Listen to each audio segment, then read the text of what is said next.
Et Gauthier nous a rejoint pour son billet d'humour. Bonsoir Gauthier. Bonsoir à toutes et à tous. C'est ma première chronique de 2020, alors bonne année.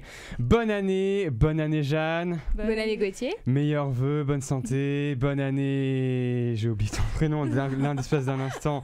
Bleuhen. Bah du coup je te souhaite tout le malheur du monde pour 2020. Ouais, mais je te dis quand même meilleurs vœux. Bonne année bonne santé, bonne année Colline. Bonne santé, meilleurs vœux, bonne année Anaïs. Bonne santé, meilleurs vœux. Et bonne année à tous les auditeurs. Bonne santé, meilleurs vœux. Et bonne année à toutes les auditrices. Bonne santé, meilleurs vœux. On commence donc l'année 2020 et 2020, comme vous le savez tous, c'est l'année du vin. Alors on va boire un maximum d'alcool ou quoi ? Ce sera bien différent de 2019 qui, je le rappelle, était l'année de la teuf, où on a donc bu un maximum d'alcool ou quoi ?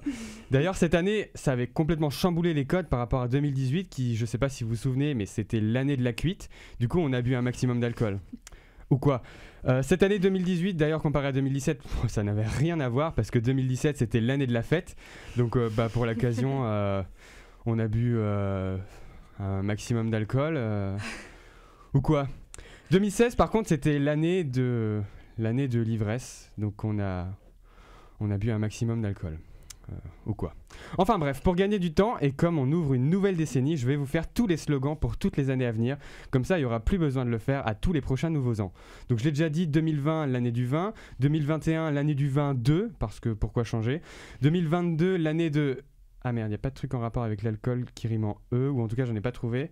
Bon alors disons que 2022 c'est la nouvelle date de la fin du monde du coup. Parce que je vous rappelle évidemment qu'apparemment sans alcool on ne peut pas vivre, même si la fin du monde ça va peut-être être pour cette année pour deux raisons. D'abord parce qu'il y a des gens qui ont dit qu'il y aura l'Armageddon et le combat entre Jésus et la Trinité maléfique constituée de Satan, de l'Antéchrist et du faux prophète. Donc rien que ça aurait pu juste être un des trois, mais non, ils ont décidé de tous venir en même temps.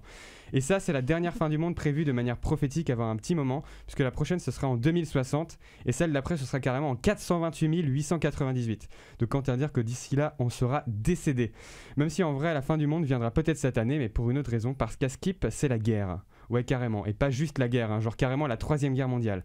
Parce que de ce que j'ai vu, Donald Trump, il a fait assassiner un général iranien et depuis, ça a l'air d'être le bordel. Ou en tout cas, les gens, ils le disent. Il y a des petites bombes qui sont envoyées qui n'atterrissent pas au bon endroit, apparemment. Donc personne ne meurt et c'est tant mieux. Mais ne vous inquiétez pas. Parce que je suis sur les réseaux sociaux TikTok depuis quelques temps et je suis tombé sur plusieurs analyses géopolitiques qui m'ont rassuré. Bon les gars, là, je commence à vous perdre, faut revenir sur Terre. C'est impossible qu'il y ait une 3e guerre mondiale, ne partez pas loin. L'Iran n'est pas une force mondiale pour provoquer une guerre mondiale. Et surtout que le coût financier pour faire une guerre, c'est énorme. Aucun pays ne se mettrait dans ce risque-là. Là, croyez-moi que les autres pays, ils en ont un peu rien à foutre que l'Amérique soit en conflit avec l'Iran. Donc c'est bon, on a une super analyse, on est bien rassuré. Donc on peut commencer cette année sereinement. Ouah la vache, j'en suis rendu là, à faire croire à des fausses explosions. Faire arriver l'inverse de ce que j'annonce. Non, je peux pas faire ça quand même, je vaux mieux que ça. Faut que je prenne des résolutions pour 2020 et des bonnes parce que là je fais vraiment pitié. Donc première résolution, écrire mes chroniques en avance. Parce que ça fait depuis un mois que j'ai rien eu à écrire. On pourrait se dire que mon truc il est prêt. Et bah absolument pas, j'ai commencé à écrire lundi dernier et je l'ai terminé il y a littéralement 5 minutes. Donc ça peut plus durer, il faut que je me structure. C'est pourquoi j'annonce qu'à partir de la semaine prochaine, j'aurai écrit toutes mes chroniques et ce jusqu'à la fin de l'année. Wow. Parce que oui, entre 2019 et 2020, je suis devenu devin et j'ai eu accès à tous les événements qui vont se dérouler pendant 2020.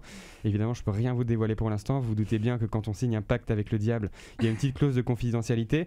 Bon, qui permet quand même une petite liberté. Je peux vous donner 2 événements qui vont se dérouler pendant l'année. Je vous les donne comme ça pendant que Satan n'écoute pas. Le 14 juillet, ce sera la fête nationale en France. Et le 1er août, ce sera mon anniversaire et j'aurai 21 ans. Voilà, moi je vous donne ça comme ça. Vous faites ce que vous voulez avec. Juste faites en sorte que ça s'ébride pas trop, s'il vous plaît. Deuxième résolution, du 1920 par 720. Désolé, je pensais que j'allais retirer celle-là. Dans la même catégorie que l'explosion plutôt, ça dégage.